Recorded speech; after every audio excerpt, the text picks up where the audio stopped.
Hey guys, Spacey here again. Today I'm actually going to be doing SE and SI.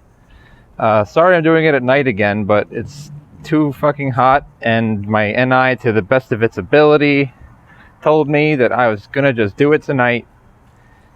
And eventually the stars aligned and I couldn't justify not doing it anymore.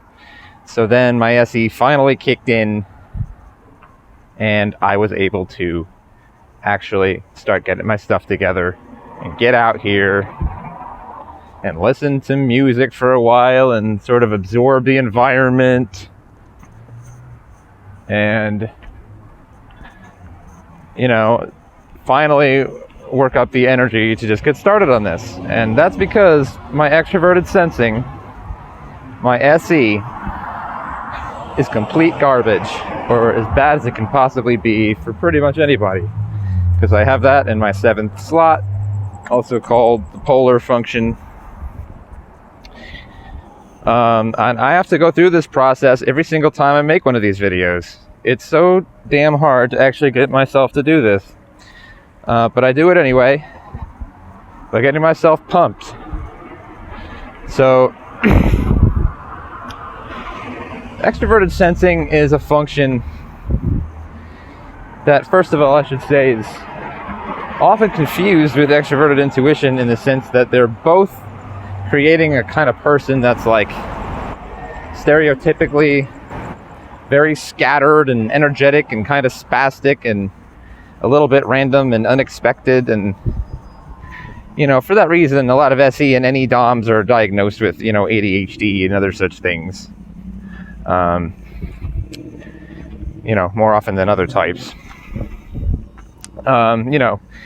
The difference is that I guess I might just use a comedian example to kind of show you an area where, like, maybe extroverted intuition and extroverted sensing are often confused. Like, the extroverted sensing comedians are going to be the ones who are making all the funny faces and yelling a lot and making wild gesticulations, and they do a lot of slapstick comedy and basically physical comedy, right? That kind of outlines the difference between the two, I think, right? The extroverted intuition DOMs are going to be much more likely to actually have really well written jokes, and at the same time, as well as being good comedy writers, they'll also kind of have that spontaneous, quick-witted thinking that allows for good jokes in the moment too. They'll have a lot of good one-liners, stuff like that. They're generally not as good looking because they don't pay as much attention to their appearance. People with extroverted sensing are like all about things looking good. They want to look good. They want their clothes to look nice. They want their car to be nice looking. They want to have lots of nice stuff because they're so buried in the beauty and the physicality of everything. The NE people are just all about the words and the ideas and stuff like that. And so the scatterbrainedness of the extroverted intuition people is just going to result in a lot of inattention and kind of inability to stay on one track, but you're not necessarily going to see them actually moving around a lot. That's really the big difference. SE people have way more physical presence. They're way more in your face. Extroverted intuition people are not going to be really vying for your attention with quite so much intensity. They're not as competitive about things. Extroverted sensing,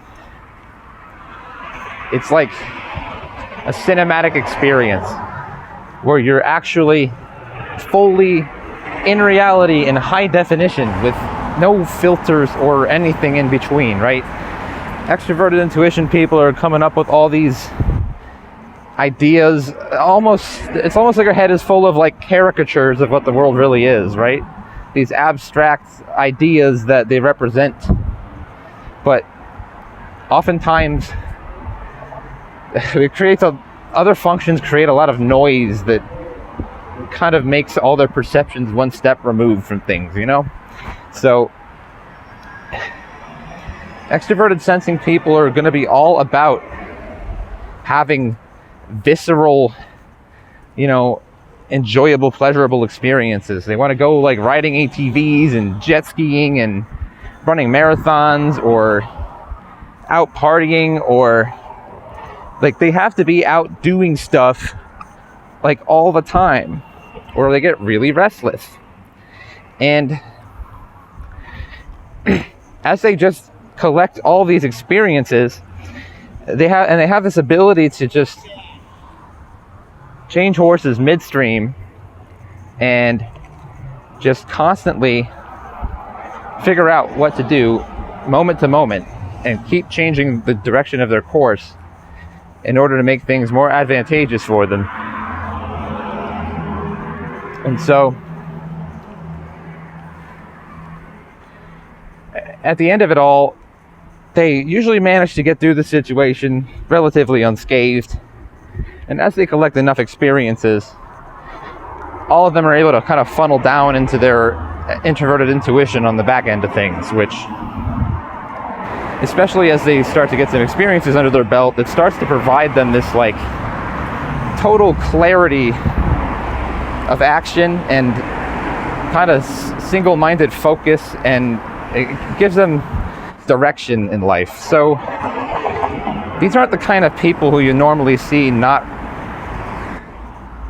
really knowing why they're doing things, or like questioning themselves when they act, or anything of the sort. There's like this kind of a supreme confidence in themselves, and even this exhilaration of an upcoming challenge, because they don't really even care if things go the way they want them to go. They'll find a way to make it come out to their advantage. And there's this element of extroverted sensing that you'll kind of see in socionics, which I don't normally point to, but I've definitely seen this in SE users. In like a social situation, it gives them this ability to manage like volitional pressure. Like it kind of lets you like size up the other people in the room, and it gives you a pretty good idea of like who can kick whose ass and who is in charge here, and whether or not, you can bully this person into doing what you want them to do, and those sorts of things. It's like, it gives you this sense of power dynamics. And it just kind of allows you to maneuver people into position with brute force, right? It's not like extroverted feeling where you're actually aware of people's perceptions and you're managing their perceptions. It's just like knowing when you can push people and when other people can push you, vice versa. So they're usually pretty secure in their positions and in themselves and in their course of action. It's not necessarily a function that is going to cause you to be super aware of what's going on around you all the time, because like I said, they can actually have this single-minded intensity to their actions, and this can cause them to really hyper-focus in on the experience of what they're engaged with, like what's in front of them. And they can totally miss other stuff. Like, there's no reason an SE user can't, bang their head into shit or stub their toe or do things by accident like that. Like, they're not always going to be super duper coordinated, but they usually are. They usually have a good sense of how to use their bodies, like they tend to have this perfect fusion of body and mind, and they can really like get in the zone easily when they're like working out or playing sports or dancing or whatever the case may be. Sometimes even making music. They tend to be musicians a lot too. They're just, I don't know, they're just looking for these visceral experiences, even if it's like skateboarding, like nailing that trick on the third try or whatever the fuck. Like, they're all about that shit. Like, they can watch other people do things and then like perfectly imitate it like the first time. I can't do that. I keep fucking things up. I have to do it myself. I have to make a bunch of mistakes until I finally figure out what I'm doing, and then I get it right every time, The SE people are going to pick things up way faster, especially if it involves just making physical motions properly. I'm going to turn around now. They like things that are like really ergonomic and like perfectly well designed and really pretty and beautiful. You know, they're gonna want to buy a lot of like designer clothes and like really nice brands for that reason. You know, they want the feel of something to be like really nice in their hand, like perfect grip on their handgun or whatever. They're all about like those perfect tactile experiences, you know, having things weighted properly and handle well if it's a car or something like that. They want everything to just sync up and feel smooth and work together seamlessly. And that tends to be how they live their lives, you know. They want to be in that flow state all the time, hence the name of Taylor's channel. And the longer they can stay in that flow state, the better they're doing as an SE Dom, because they're racking up experiences and they're perfectly navigating their way through all the twists and turns. You know, jumping off the ledge, landing on their feet, keep running. You know, they don't have a problem with that stuff. They're like pretty damn sure in what they're doing, and chances are they're gonna know how to do shit right. Introverted sensing, even though it's a sensing function, right, it's still an introverted function, which means it's going to be one step removed from the raw physical reality of things. People often tie it strongly to someone's memory, which it's not memory exactly, it's more like impressions and experiences. So it causes you to rely on the personal experiences that you've had, that you've racked up during your lifetime. And they're going to be extremely detailed, by the way, okay? SI people, one thing they do consistently do is notice all the little details of things. They're extremely detail-oriented people. And they're going to remember pretty much everything almost perfectly most of the time, in my experience. But, you know, it may be, they may not remember everything necessarily. Sometimes they'll remember a lot in certain areas.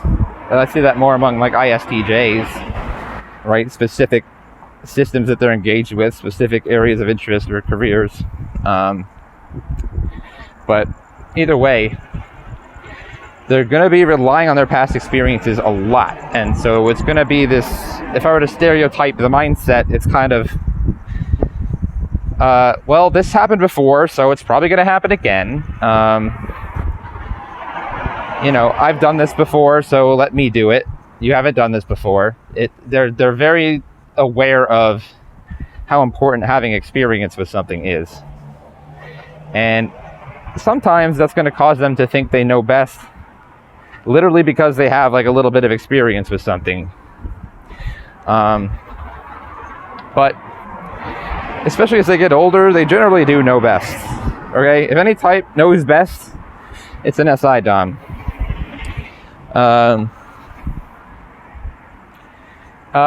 So this connection to their own past experiences kind of gets generalized, maybe by extroverted intuition on the back end, which allows them to reach and abstract a little bit from their collections of SI data and details, their warehouses of information and experiences and impressions, which I'll try to get into later.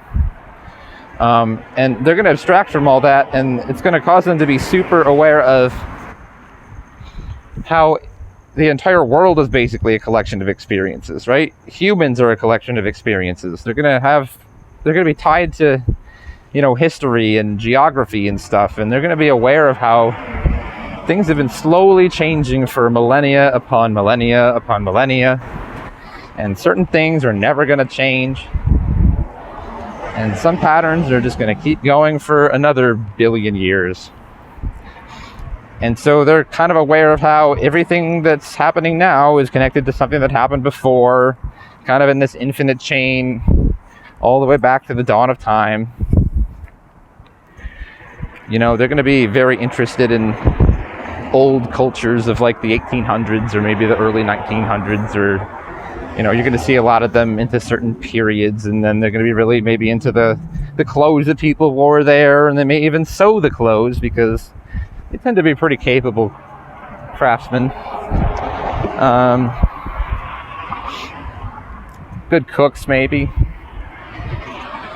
They know how things are like supposed to taste, you know, like if they've been eating the same thing for Christmas every year, they're the ones who will easily be able to tell that there's something off about it. Like there's not as much salt as there usually is.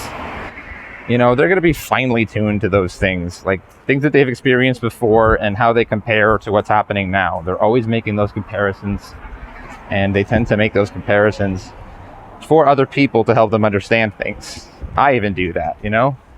If they don't understand something that I'm explaining to them, I'll often be like, well, what's an experience that they have, and how is this like that experience, and then how is it different? So I'll be like, well, it's sort of like that, but with these minor differences. And then they'll be like, oh, okay, I get it. So everything is constantly being compared to their library of experiences that they've already had. And they're generally going to be uncomfortable when things don't match up to what they, you know, quote unquote, know should happen. Which, you know, their knowledge is really just their personal experience. And that's why SI is considered a knowledge function. But they're going to be general archivists sorts of people. They have the kind of mind for that. But they're not always going to be so tied to tradition as the normal SI descriptions you see online and stuff might suggest, right? If you're an SI dominant person, it by no means determines that you're going to be super conservative or super traditional, but they will tend to see the value in old traditions a lot more than other types. So there definitely is going to be a correlation there, but if you're like, I can't be an SI Dom, I'm a liberal, then you don't understand. That's not how it works. Okay, like if your entire experience is being raised by like a liberal family, for example, then you're going to be a liberal probably. You know, you're going to be way more likely than other people to match up with the experience that you've already had. But at the same time, if you bucked the tradition that your parents set for you and for some reason think that, you know, an SI Dom might actually make the argument that, say, for example, well, we've only been doing this one thing for the last 100 years, but human beings have been doing this other thing for the last 10,000 years. And, you know, I'm kind of going to side with history and with what really works and not just what my parents told me, because they're only one tiny little link right in this stretch of history and humanity. So, you know, they're going to be aware of that as well. So they're going to try to be on the right side of history.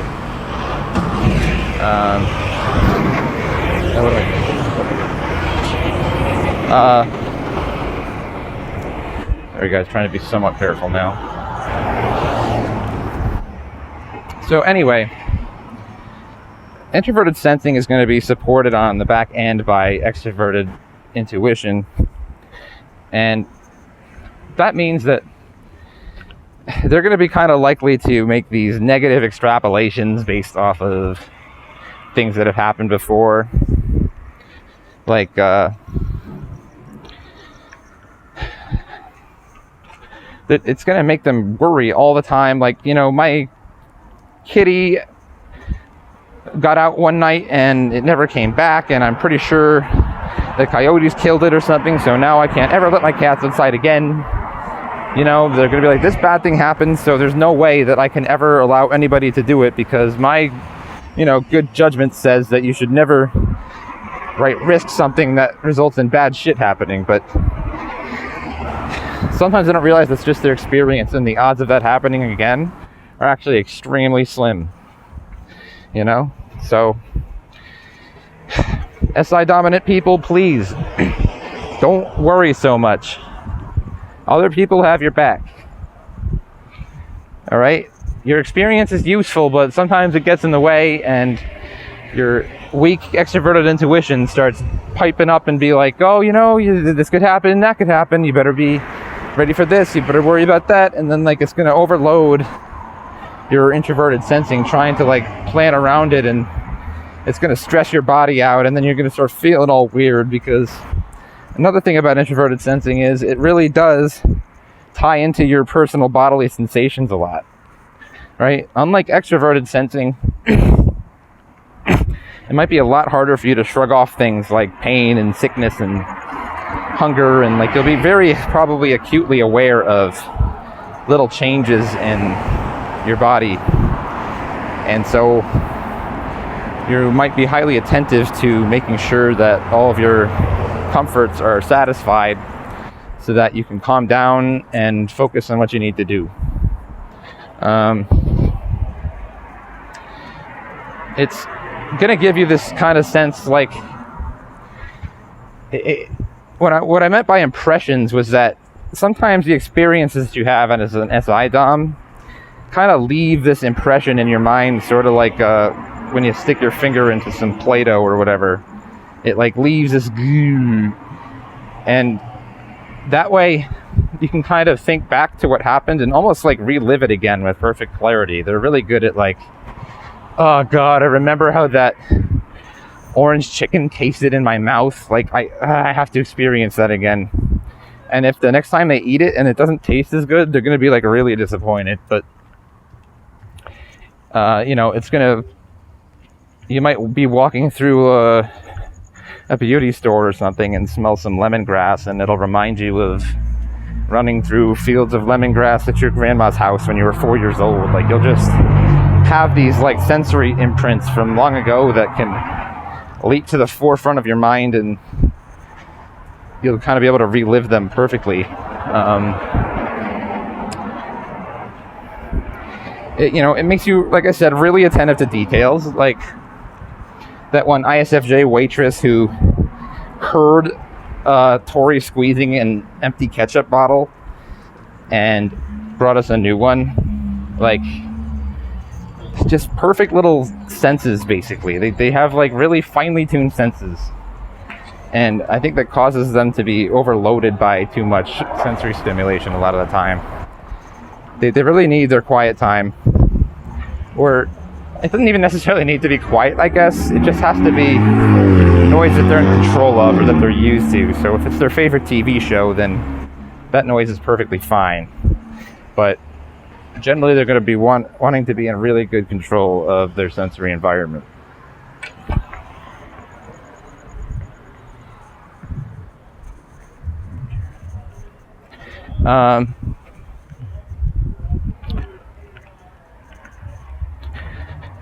So what else? Yeah, they don't like surprises, right? Another sign of inferior extroverted intuition. They want to know how everything's going to unfold ahead of time. And they often feel like they do know how things are going to unfold ahead of time, but if it's something that they have no experience with, then you're really, really going to have to ease their mind about it. You have to be like, listen, I have all the possibilities covered. I've done this a bunch of times before. Assure them that you have a ton of experience with it. Even if you don't, just assure them, because it's going to be fine, but they don't. They really don't. All they have to go on is their own past experience.